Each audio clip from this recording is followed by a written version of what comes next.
I got a gig with Coleman Hawkins. Wow. Just for 10 days in Chicago. 10 consecutive days, which was supposed to be illegal according to musicians union. But they billed it as a show, like Broadway show, so they could get away with doing that. And listen to the hours. Played 4 sets a night. That's and 5 on Saturdays. Where were you? Now that's 10 straight days. This was a place called the Cloisters. Oh yeah. At the Maryland Hotel. How was it playing with a band like that? I mean, that's the first experience you had with that kind of musician. Yeah. I mean, I had played as a local musician in Chicago. Every summer I'd come home, and I was kind of up-and-coming guy on the local scene. I played, at all the jam sessions and got gigs here and there. So I was coming along, but Coleman Hawkins would normally use a pickup band when he'd go to different cities. But normally he'd hire this guy named Jody Christian that played piano. But Jody was working this time, and so somebody suggested me. So anyway, I went to play the gig. But I was working in the post office in the daytime. Oh, right? 4 sets a night. Right. So I didn't want to quit my job at the post office. That was consistent. And I was still living with my folks, so it wasn't a big problem. But anyway, after 3 days, I got so sick. Fever, bad head cold. And then when I went back to work that next day, and I hardly slept at all. I mean, a couple hours. It's funny. I can do it now. I couldn't do it then. I couldn't do it. I wasn't used to it. I used to 8 hours sleep, And but the third day, trying to deliver mail. One day, I was thumbing through the mail at somebody's house. I was a carrier, and looking for this woman's mail, and I fell asleep standing there, and almost fell down the stairs, concrete stairs, And after that, I said, "This is it." So I quit the post. And the drummer had been telling me, he said, "Look, Herbie," he said, "Look, this post office is interfering with the music. Quit that thing. Quit the post." He kept telling me this, and all the guys at the post office were saying, "No, don't quit the post office. You're gonna regret it for the rest of your life. No, don't do that." Right? So I quit. Never went back. Never regretted it. Everybody kept telling me I'd be back. As a matter of fact, about 4 years ago, I was in Chicago. They had a big jazz festival there at Grant Park. And that same year, they had a Herbie Hancock Day. This was, I don't know, when Mayor Byrd was the mayor. It was, I don't know, 4 or 5 years ago. Anyway, I was there with Wynton Marsalis, Tony Williams, Buster Williams, and myself. It was a quartet. And so we were going to play at this big festival. And we went to the dressing room, and the maintenance man happened to walk by, and he came up to me and said, "I know you won't remember me." He says, "I used to work in the post office with you." I said, "Really?" He said, "Yeah, I was one of those musicians." He said, "We told you you'd come back to the post office." He said, "You never did." I said, "No, I didn't." After the Hawkins gig, what were you doing then? Just picking up dates? Yeah, I still sat by the phone and would take a few things here and there. But I didn't have my post office gig. So finally, 3 months later, Donald Byrd comes through town, and I got the gig with him. Somebody, again, suggested me. There was a big blizzard in Chicago, as there always was in December, right? Mm-hmm. And Donald's piano player had gotten stranded, and he needed somebody for a weekend. So somebody suggested me. It was for a gig in Milwaukee. And actually, we never made it to Milwaukee the first night, but we got there the second night. And I worked there for about 10 days with him. But what happened was, it was only supposed to be 3 days. During those 3 days, he and the band decided they really liked the way I played, and they felt I had a lot of potential, and he asked me to stay on. And so he had to fire the other guy when he finally showed up. The other guys were very talented, too. He wound up still being a friend of Donald's and still doing his arrangements and still, in the beginning, anyway, making his records. A guy named Duke Pearson, who really a great writer, very good piano player. He just didn't play as strong as I did. He played sensitive. I think I had something a little stronger, But he was really very good. And actually, he's passed away now. He wound up with, I think he had multiple sclerosis. And he passed away 7 or 8 years ago. Donald, did you get out on the road then? So, yeah. So then I agreed to join Donald's band. And I told my folks. And they said, whatever you want to do is fine. So I told them that I had to go to New York. And what I proposed to do was to go to New York for 3 months, see how I like it, and then I'd come home for the summer or whenever we'd have some time off. Actually, it's funny. The impression I had of jazz musicians before I actually joined a real, famous musician in the jazz world The impression I had before and the reality is completely different. Wow. What was the You impression? look at somebody's records. Anybody that records. A record is like a we're the same way about books. You tend to believe them. There's something glamorous about this record. This person has a record of something they've made that anyone in the world can buy. So you figure they have to be pretty wealthy, because they've been making all these records for years, and it must be a glamorous life and all that. And it's not like that at all. Guys were digging down and out from New York. Oh, yeah. The money's spent before they make the record sometime.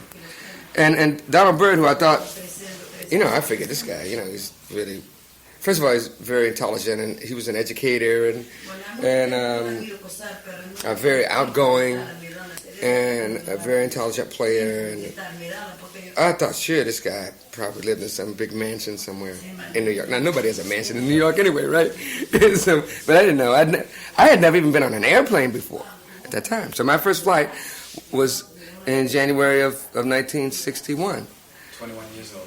Yeah, I was still 20. I hadn't turned 21 yet, and it was to go to New York, which was that was as far as my dreams had ever took me, was to New York. I only dreamed of going to New York. I never dreamed of anything beyond that. I mean, Europe, it was out of the question. It was just out of the question. Wasn't within the realm of possibility that I'd ever go to Europe or Japan or any place other than Canada. Maybe Mexico, possibly, But New York was it. New York was the big deal, so I got there, and so I took an apartment with the bass player. This area was not the greatest. Roaches all over everything. It was real cheap, though. And we had to share this bed, which I hated that, too, because, I had brothers and stuff. When we were kids, we stayed in the same bed, but then we got older, we got separate beds. I didn't like staying with this guy, So I lasted about 2 weeks in that place. And then, that's fine. This is for a book anyway, Maria, so it's okay. It's not for the radio. It's okay. Yeah. So, anyway, so then Donald Byrd came by. I hadn't seen him for 2 weeks. He came by in his Jaguar. So then I think, that was completely in keeping with the image I had. He had a Jaguar, right? And so he kind of took me on as a little brother, and he asked me if I want to stay up in the Bronx with him. And I said, sure, to get away from where we were. It was rough. I remember once having 12 cents in my pocket for a week. Of the. I can't remember whether I was there 2 weeks or whether I was there a month. I think I was in this one place 2 weeks and then we moved. I think that's what happened. I think, yeah, and I think somehow I had my own place to stay and the bass player was somewhere else. I can't remember exactly now how it went down, but there were a few other musicians in that neighborhood that were also practically starving. And we pooled our money together, and this one woman, who was the wife of a vibes player, took this money, it was like $1.25, bought a loaf of bread, a bag of flour, and got a bone from the store, and made a big vat of stew. It was like just a big gravy. We ate off of that for a week, and we had to ration ourselves, We ate off of that. That stuff, that was the best food I had ever tasted in my whole life. It was unbelievable. I had one potato in it. Now you moved up with Donald then? Yeah, so I went to Donald's mansion, right? It was not a mansion. It was a 5-story walk-up to a small apartment in the Bronx. And Donald used to run from the Internal Revenue all the time. It was funny. He's paid his taxes since then. So I used to be the guy that would, if anybody knocked on the door before, I think it was 8:30 in the morning, I had to wake Donald up immediately, in which case he'd run out onto the fire escape and climb to the roof. Built though. Right. Some Andy's plot. Right, exactly. See, and I was instructed not to let them in and make sure I had the chain on the door. That's what I had to do for the how long did I stay there for? About a year. It was so funny. You stayed with him for a year? Yeah, let's see. I stayed with him until 60. No, yeah, I stayed with him 2 years. And were you playing a lot? Was he working a lot? See, that was the other thing. See, I thought the musicians, jazz musicians, worked all the time, and they don't. They'll do a tour, and then between tours, I mean, months go by when there's nothing going on. There'll be a record date or something, but you have to find other work. So you do. If you're lucky, you get record dates with other people. So now I went to New York the best possible way. I went to New York with a working band. So we had been in New York two or 3 weeks when we had a gig in New York playing at the Five Spot, which is a very famous jazz place at that time. It doesn't exist anymore. But it's like a Cinderella story for jazz. To go to New York with a working band and right away get a gig playing at a major jazz spot and get heard by everybody. So I started working right away. And so many musicians have a big struggle for 2 years, 3 years, before they can really get any kind of career moving. But I came there and we worked at the Five Spot for a couple of weeks and all my idols showed up. Horace Silver came by. I think Bill Evans came by. By the way, I should mention that my as far as influences on me musically, Bill Evans was a very, very big influence at a very crucial time in my development because he kind of solidified in his playing many of the things that I had learned about harmony, and had kind of integrated this in a way, beautiful way that worked musically. There's another piano player that is funny because he had an approach to playing piano that could be misconstrued to be the same as Bill Evans. This is an unsung hero that is sort of like a cult figure in jazz, especially in jazz in New York, but especially in Chicago because he's from Chicago. A guy named Chris Anderson that I think he recorded maybe 2 records in his whole life. Now nobody knows this guy, but he's the only other jazz musician that I studied with. Only the only jazz musician that I ever studied with. Because he knew stuff about harmony that I wasn't getting from Bill Evans' records, and I use this stuff today. And you were making some kind of name for yourself then, playing with different bands and on record dates too. You're doing some of those. Mm-hmm. With what band? Well, it's hard for me to be able to tell you in any kind of chronological order. No. For those next 2 years when I was with Donald, before I joined Miles Davis's band, in '63 I joined Miles. But I recorded with people like, oh, wait a minute, no, I didn't make that many records. I made something in '62, but '61 I didn't make that many records. I did gigs in New York. I played at clubs. I played at the Cornet in Brooklyn. I played just different places with different bands. I made my first record after I'd been in New York about 3 months. Something like April or May, I made the first one. It was Donald Byrd's band, Donald Byrd, Pepper Adams Quintet. And it was on an obscure label. I don't know how Donald did this, but some obscure label called Warwick, which a guy named Teddy Charles was. Warwick? Warwick Records was also a guy named Morty Kraft. It was some Canadian financier. Yeah. That's it. How you know about that? I remember Warwick Records. You're kidding. It didn't last that long. No. Maybe, I don't know, a year or two? Everybody was stealing. I know, it was... Nobody got paid. Right, exactly. That was... Donald must have been involved in something there. I don't know, that's why he did it. But I don't know, people at Blue Note were mad at him because he was signed to Blue Note. I don't know how he did it. Maybe because it was the Donald Byrd's Pepper Adams, Donald Byrd Pepper Adams Quintet. Right. Were you making enough money to live then? Was money coming in? Well, because I was sharing the apartment with Donald, if I didn't come up with the money, he would. And we would help each other out.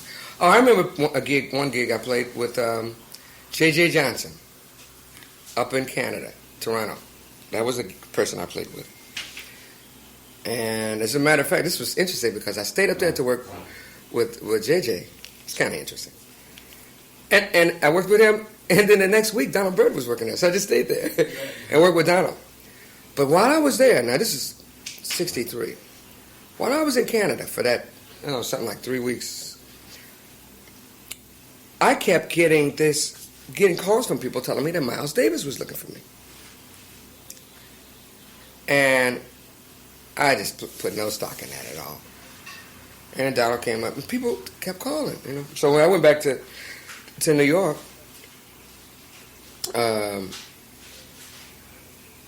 I still didn't pay attention to it, but then I started hearing it more and more, and then I started thinking, maybe it's true. And I finally got a call from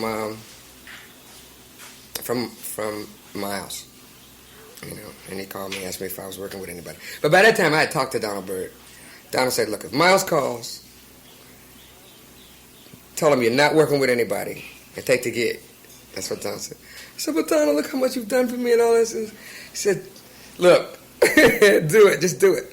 He said, you kidding? I'm gonna let myself stand in the way of you making this great opportunity? And he was really nice about all that. So that's exactly what happened. Miles called. He said, you working with anybody? I said, no. He said, can you come to my house tomorrow at 1 o'clock? I said, yes. And then he hung up. I didn't know where he lived. So about 30 minutes later, I got a call from Tony Williams, the drummer. And Tony had been called by Miles. And he knew that Miles was going to call me. So he told me where Miles lived. So I showed up. And I had worked with Tony. We had, Tony, by the way, is the guy I consider to be the best drummer I ever heard in my life. All around, And certainly one of the greatest musicians I've ever met, But sometimes it's difficult to say about a drummer because of the nature of the instrument. Right. It's not harmonic, and it's not normally considered to be harmonic or melodic. Although, on another level, it is.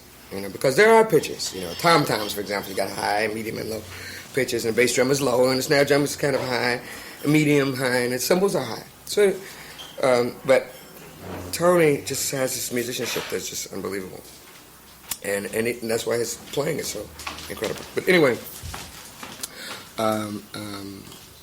he told you about Miles. He told me about Miles. We showed up at Miles's, and I was scared to death. That'd be awesome. Scared to death. Ron Carter was there. I had never worked with Ron, but he was considered the greatest bass player. And he had been with Miles for a few months by that time. And a saxophone player named George Coleman, who's also really awesome. And so this was in Miles' basement. And Miles didn't show up. I mean, Miles was in the house upstairs. And when I came in, he just told me to go downstairs. The guys were downstairs. And George and Ron were kind of conducting this, what I thought was audition. And we went through some new tunes. And then Miles would come down after, a couple of hours. He'd come downstairs and stay there for about a minute and go back upstairs. He'd come back a half hour later with his horn. He tried to play 3 notes, and it would come out like, blip, blip, and then he'd throw his horn down and go back upstairs. So I didn't know what was going on. And then one day, Gil Evans, who was one of my idols as far as arrangers are concerned, he showed up with the Philly Joe Jones, who was also one of my idols on drums. He played with the historic Miles Davis Quintet of the 50s. And I found out later that Miles was not ignoring us. He was listening to it, and he was very pleased. And he had already decided that was his band. And he had called Gil Evans up and Philly Joe Jones up to say, hey, come on over here and listen to my new band. So I didn't know that. I thought I was still auditioning. Tony Williams, by the way, was 17 years old. And this phenomenal kid, He you could say in many ways the kind of impact that Tony had on the jazz world at that time is similar to the impact that Wynton Marsalis has on the jazz world. Because Wynton Marsalis' impact it extends beyond the jazz world. Sure. But Tony's was just in the world of jazz. So now, when did you get to play with Miles? When did it start? Funny thing was, finally, I think, he never did play more than just a few minutes. He never did. So then, finally, after the third day, Miles came downstairs and he said, we have to meet tomorrow at 2:30 over at Columbia Records, 48th Street.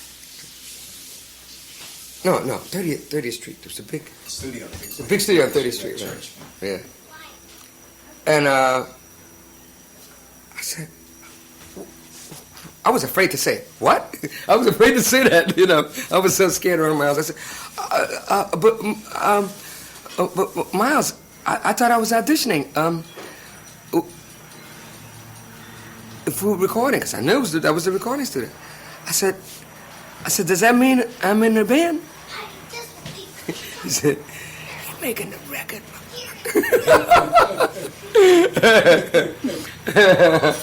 So now you got to hear him to play with him now. Mm-hmm. So finally, we get to the studio.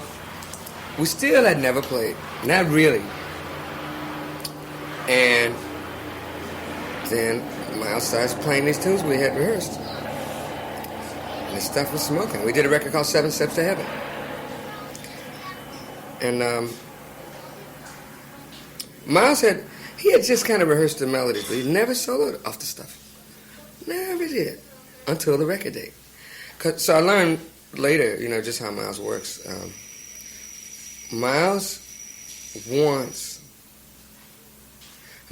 is so honest about music that he wants to catch the kernel of creativity as it's being created. And if you rehearse too much, you're not going to get it. He'd rather have the mistakes on the record and have that spontaneity. I mean, the original spontaneity, you know, not the one that's been kind of hashed over until you've kind of figured the path out. But where you're the pioneer, he wants that pioneering sound to be on the record because that's the most honest thing that you have. Pretty risky, but I think he's very careful about who he picks. I think he's careful. I think he tries to pick people that he senses their potential. That he doesn't even mind. We don't even have to sound good. Long as he knows that we're trying, and long as he, I guess, feels that the potential is there. That's what he cares about. To me, that's really honest. And he never tells you what to play. But you get a sense of the level that you have to deal with just from his playing. The way he plays, you see that it's that's a high mark. You have to somehow be within this realm. That's of the highest realm, you know, because he starts playing, and that's where it's just obvious, you know, rhythmically, musically, you hear the stuff coming out. And if you're not in the ballpark, you know that you don't belong there.